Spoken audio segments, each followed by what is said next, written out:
Hello, this is from the Gospel of Sheba by me, Lyndsay Faye.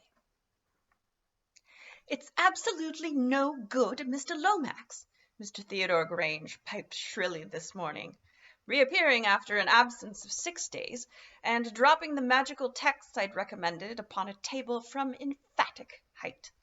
This grimoire of Mr. Sebastian Scoville's is the genuine article.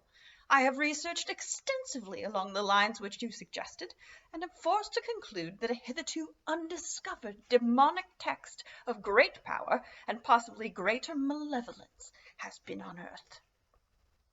Looking up while removing my set of half-spectacles, I took a moment to goggle at the poor fellow. He'd discovered me in the reading and periodicals room.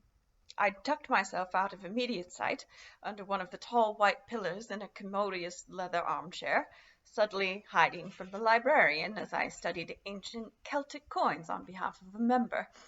Mr. Grange landed in the chair opposite, the hearth's glow illuminating the unhealthy sweat upon his brow. "Your friend Mr. Scoville is likewise interested in occult studies," I hazarded, glad to see him again, in spite of my preoccupation. He waved an unsteady hand before his face. "All of us are, to a man. The Brotherhood of Solomon exists to study the supernatural. I am its newest member, as I told you, and thus less tutored than my fellows in what ignorant folk term the dark arts.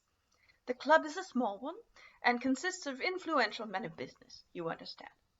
My firm invests in a wide variety of securities, and thus cultivating acquaintances with such people is essential to me. And really, what is the difference between forming friendships over whiskey and cigars at a horse race versus whiskey and cigars hunched over magical manuscripts? There seemed to me to be quite a bit of difference, but I neglected to point this out. I was a skeptic, I'll admit as much, Mr. Grange said hoarsely, shuddering. A grimoire which poisons all who dare to study it, save for those with the purest of intentions and keenest skills? Preposterous! And yet I am convinced.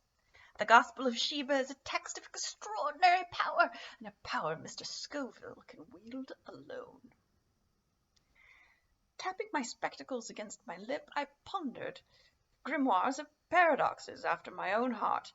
They tend to contain explicit instructions as to the rituals necessary to summon demons, and, having summoned them, bind them to the magician's will. Ceremonial magic, to an enormous extent, however, is said to depend upon the virtue of the sorcerer, his altruism in calling upon angels or their fallen brethren to do his bidding, and, by definition, to my mind, a chap whistling for Beelzebub is likely to be up to no good. A book which poisons those who study it, I repeated, fascinated. Surely that is impossible. Mr. Grange shook his head, pulling a small square of silk from his pocket and mopping the back of his neck. His appearance was, if anything, more unhealthy than the man I'd met 6 days previous. An ashen quality dulled the limp folds of his throat, and his eyes reflected steady pain. "I am myself suffering from the effects of reading the Gospel of Sheba," he assured me. "After reaching the conclusion, thanks to the volumes you lent me, that its provenance is undoubtedly genuine, I lost no time in returning the wretched thing to Mr. Scoville. He's a great scholar of the esoteric, the discoverer of the gospel, and the one man who suffers no ill effects from it. A numismatist, perhaps, would have absorbed this madness with aplomb, and returned to the study of the lyrical golden images stamped upon the coinage of Parisi. I am not a numismatist, however, and thus closed the volume on Celtic coinage and begged Mr. Grange to tell me more."